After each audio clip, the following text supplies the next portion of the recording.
आज रुद्राभिषेक करते हुए जब वीडियो मैंने डाला तो तमाम लोग, जिसमें खासतौर पर मुस्लिम समाज और कुछ क्रिश्चियन समाज के लोग थे, उन्होंने ये सवाल पूछा कि आपने शिवलिंग पर इतना दूध बर्बाद क्यों कर दिया। इससे बेहतर होता कि आप इसे गरीबों को दान कर देते।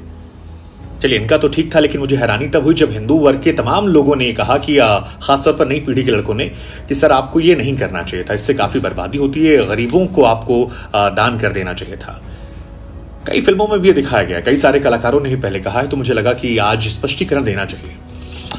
वैज्ञानिक दृष्टिकोण से और धार्मिक दृष्टिकोण से मैं बात रखूं उससे पहले एक दो सवाल मैं आप लोगों से पूछना चाहूंगा।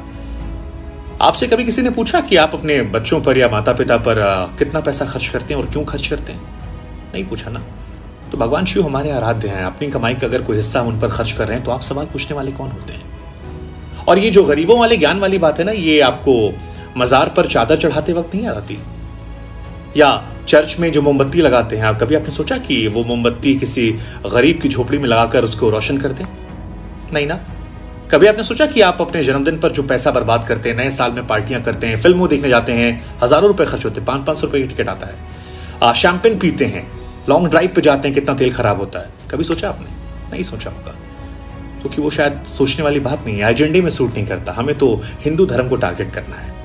चलिए ठीक है, अब आते हैं धार्मिक और वैज्ञानिक दृष्टिकोण पर। विष्णु पुराण की माने तो भगवान शिव ने समुद्र मंथन के दौरान जब विष को ग्रहण करना शुरू किया तो उनका शरीर तपने लगा।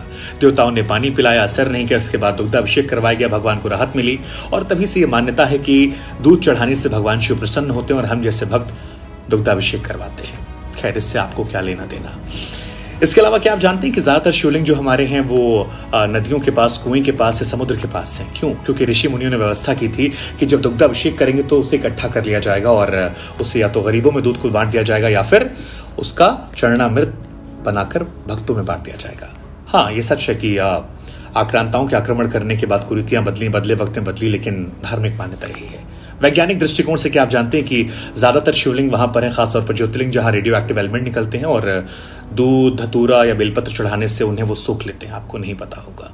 खैर, एक और बात बता दूं आपको मैं कि हिंदुस्तान वो देश है जो कृषि प्रधान देश है। यहाँ पर कभी भी खाने पीने या दूध के सामान की कमी नहीं थी। क्या जाने वो लोग जो अरब में रहते थे जहाँ पानी भी नहीं मिलता। हिंदुस्तान की बात अलग थी, ये चीजें अवेलेबल थी। खैर, आपसे गुजारिश इतनी है कि इस वीडियो को शेयर कीजिएगा ताकि नई पीढ़ी को पता लगे कि ये वेस्टेज नहीं है और केवल एक धर्म पर निशाना मत बनाइए। उन कलाकारों को भी बताइए कि शिवलिंग पर दूध चढ़ाना धार्मिक दृष्टिकोण से, वैज्ञानिक दृष्टिकोण से कैसे सही है, और हम अगर अपने पिता, अपने भगवान के लिए कुछ करते हैं तो ये हमारा उनका निजी मसला है, इसमें किसी को बोलने का अधिकार नहीं है। जय महादेव।